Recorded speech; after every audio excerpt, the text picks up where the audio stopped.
This is Aaron at Power Popaholic, and I'm talking with the Gripweeds, Kurt Reil, fresh from IPO and several other appearances. How are you doing today, Kurt? Doing great, doing great. Great. Well, I want to talk a little bit about your new album, Digg, that's been out for a little bit. You premiered it at IPO with the live performance. I really enjoy the fact that you are sort of unearthing, literally digging up these diamonds from the 60s Nuggets catalog that, to be honest, even in their most cleanest remastered form, doesn't, they don't always let the song shine. A good example of that is the first track, Shape of Things to Come, which was by Max Frost and the Troopers. And you guys put a lot of depth into that song because there's a lot of details in that song that you don't hear in the original that I hear a lot in your version. In the course of picking some of these songs, because some of them were so obscure, I had not even heard of them. So it was great education for me. Tell me how you went about the task of picking these songs. Well, a lot of it had to do with the very beginnings of the band and what made us want to be a band.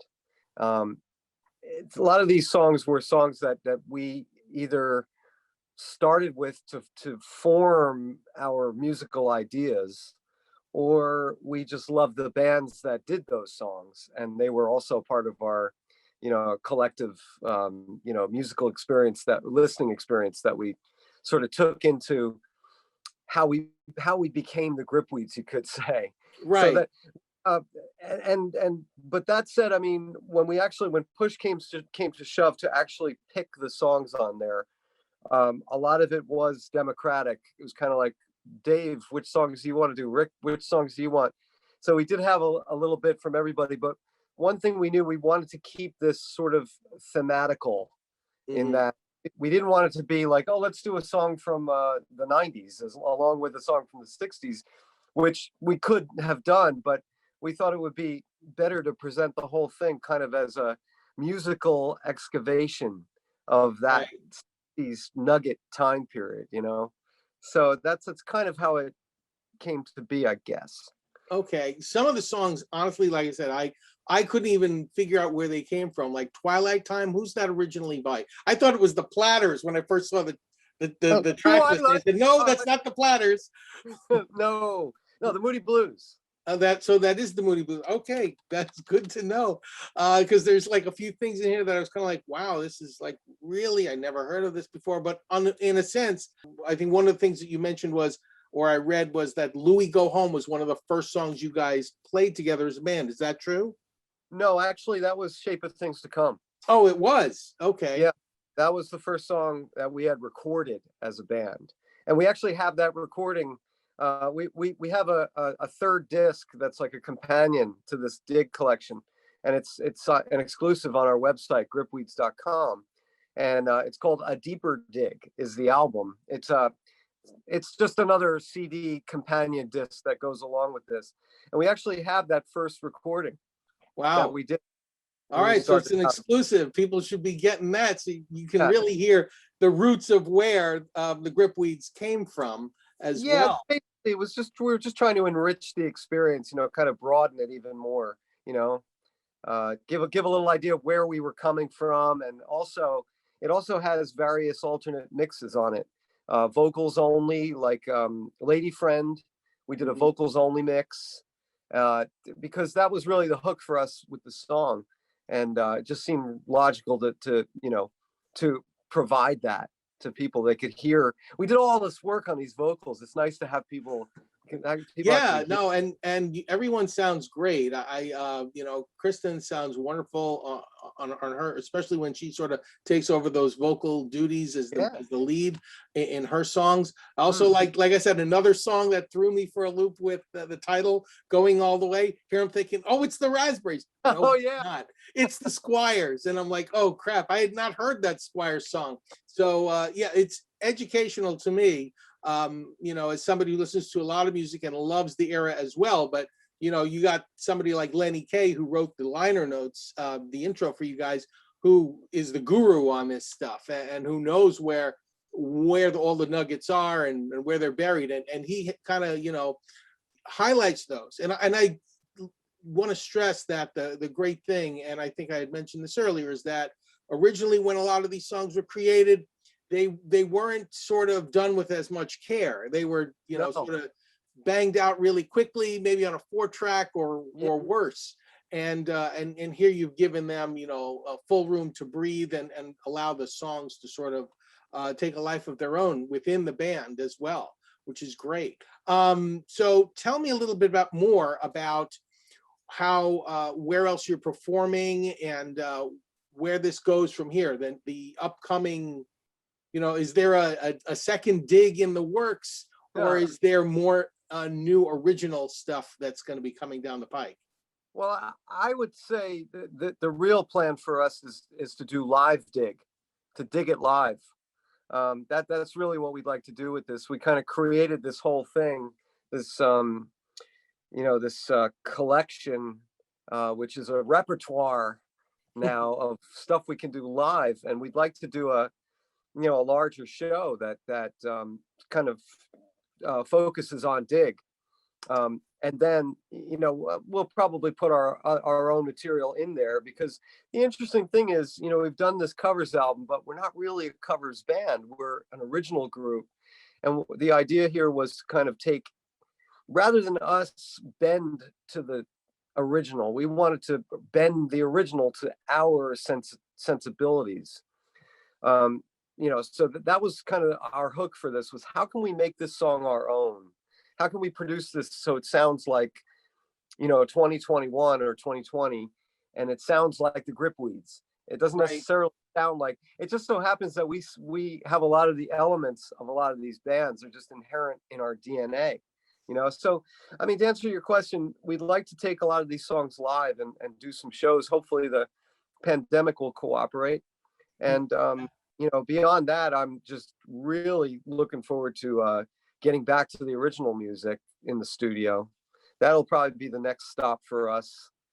There is a project we're working on, which I can't talk about at the moment. Okay, but that's fine. Once it's done, we're, the next studio project, I would guess, is going to be original music. And what's interesting to me with this project has kind of cleared the decks for us mentally.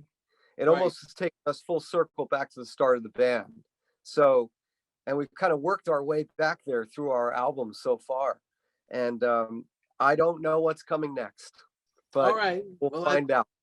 Perfect. That's great. The cool thing also is the fact that a lot of your music, it fits in well with each one of these tracks. So when I heard you start up with, the Speed of Light, or any of your any tracks from your past albums, it like fits in seamlessly with every cover that you do. It's not like, it doesn't sound like it's from a different era. You've successfully made it like a timeless sound. Wow, thank you. And another thing I wanted to find out is the House of Vibes is a pretty active studio space, and I wanted to see, you've also produced several acts as well in the past year during the pandemic. I know a lot of artists were anxious once they got clearance to be able to go in and record, because everyone was sitting at home writing songs. And so now they had time to, let's go in and record it. And tell me a little bit about some of the projects you did over this past year and what artists you were working with. Well, I was working with a lot of Gem Records artists, who some of them the ones that I worked with, I had actually brought to Marty Scott, who's the CEO of Gem. Like the Anderson Council, we started an album this past year of theirs. Also the Midnight Callers, who are also on Gem. I brought them to Gem. So they're working on something now. We've got basic tracks underway with them. I also did an artist from like a punk artist named Susie Moon, and it's really cool. She's got some new stuff coming out. She's getting this band. She got this great band together, and it was really, really fun to do this. More, I would say it had pop elements, but it was very punk, and I kind of really liked it. It was fun. It's very fun to go and do different kinds of music that I would necessarily always do. which definitely, when you bring a band like that into the studio, it broadens my expertise, and it broadens my experience in the studio, because the band comes in, they want this, that, and they want it to sound a certain way, and my job is to interpret that and make it that and more. And Right. so you apply everything you have to make it come off the way they want it to, and then beyond that, is it good? So that's always the mission statement whenever you bring a band in. And then I'm working on Michael Askin is a singer songwriter out of New Jersey, and it's very acoustic. So doing this acoustic record. And then there's a band called Hazy Jane, also out of New Jersey, very kind of ethereal acoustic. So it's all, very interesting stuff. There's some pop sensibilities, and each one of these artists I'm working with makes me grow. When they come to you initially, are they expecting you to take my sound and make it sound like, kind of Gripweedsy? Because a lot of artists who have their own distinct sound, I'll give you a good example, Todd Rundgren, basically Yeah. when they bring someone in the band, I mean, Todd's sound and his production techniques can take over what that, band sounds like. I mean, that happened with Bourgeoisie Tag in the 80s, where if you listen to that album, it sounds like a Todd album almost. Yeah. But that's an example of that. But I mean, do they come to you initially saying, okay, we love the way the Gripweed sound, we want to sound more like that, or we want you to just produce us so we sound like ourselves, but with a kind of a shine or different kind of approach, or more layered orchestration or arrangements?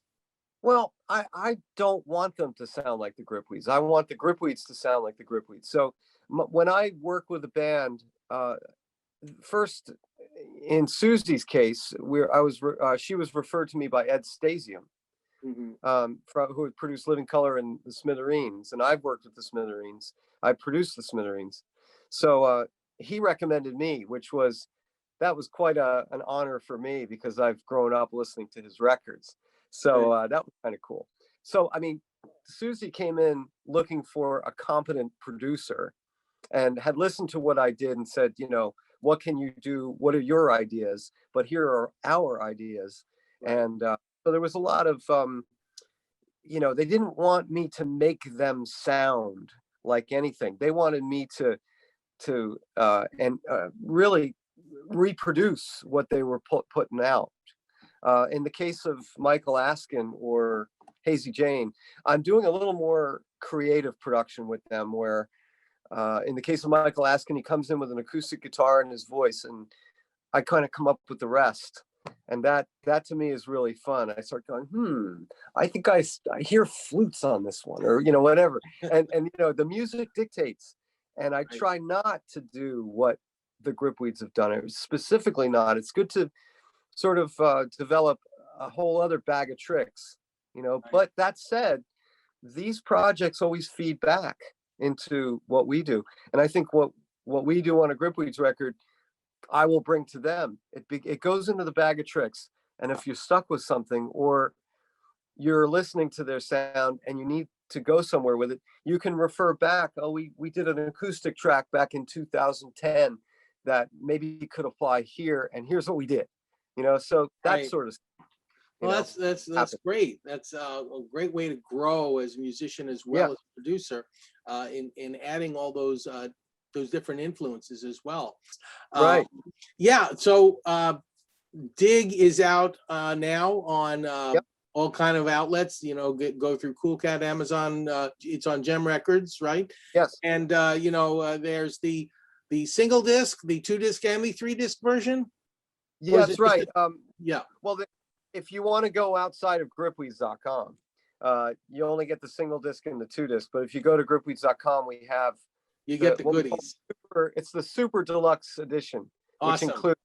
which includes the 3rd disc. But not only the 3rd disc, also has with it a download, which we worked really hard on, this 24-page booklet, which goes through the whole record and everything around it, and who played what on each song, why we recorded that song, just little tidbits of the recording process. And then we talk about how we got our start, and the first stuff we did, which is literally, it kicks off A Deeper Dig, is the first stuff we ever recorded, and an early club gig. So to us, this was like, a good way to take a deeper dig in Right. Dig. Related. Time capsules. We did. We pulled out a time capsule. We uncovered it. Right. And, Yeah, related to that though, Yeah. related to the title, how did you come up with the Dig theme? Was that part of a jam that just sort of took on life of its own? Oh, the song Dig theme. Yeah. Yeah. Well, originally I was kind of thinking that we would have little links between each song. It was this sort of fitting idea. And one of those links is there. It opens up Making Time. There's this little, what we call a sound movie. Of our sort of pandemic dream of playing. And so we were thinking we would link a lot of songs together. So I wrote this Dig theme to link up a couple of songs on the record. And we wound up dropping one of the songs we were going to link to it, but it still works. And it just came out so cool that it wound up going on the second disc of the bonus, the deluxe edition. Right. That the deluxe edition became sort of our lifeboat for the stuff that couldn't make the first disc. The first disc was dictated by the vinyl duration. So that meant we needed a second disc, and I sold Marty Scott on that. I said, look, we got all these songs. And and the one that was really, really important to us, and probably the one you didn't know, was Organ Monkey. Yes, that was another one that I where did this come from? Yeah, I heard that song. What happens to me a lot is I wake up in the morning, I'm listening to a local Rutgers University station radio. It wakes me up. And sometimes I'm half asleep and I hear the most amazing music and I don't know what it is. And I happened to find out that song that I had heard was the song called Organ Grinder's Monkey. And I'd never heard it before. I had to track it down. It was almost impossible. Like, if you find this thing on vinyl, it actually, I don't even think it ever really came out properly. It was like a DJ copy. I don't know what happened with this thing, but it's so cool. And I'm like, that sounds like the Gripweeds to me. It has to be on this album. And the rest of the band felt the same way. And we did this version of it, which you hear on disc 2. And we sent it over to Marty, and Marty's like, I'm just not hearing it. And he goes, you're going to have to take off, I don't know, you'll have to take off Journey to the Center of the Mind to fit that. Where are we going to fit it in this album? It's packed. Yeah. I said, yeah, I see your point. I didn't want to fight him anymore. And I said, all right, disc 2, song 1. There you go. Great. Thank you, Kurt. I appreciate the time. This was super insightful, and we hope everyone gets Dig out now. And thank you so much for the interview. You're welcome, Aaron. Good to talk to you after so long. Yes. Keep on trucking and keep on playing, man. We just love everything the Gripweeds do here at Popaholic. Take care.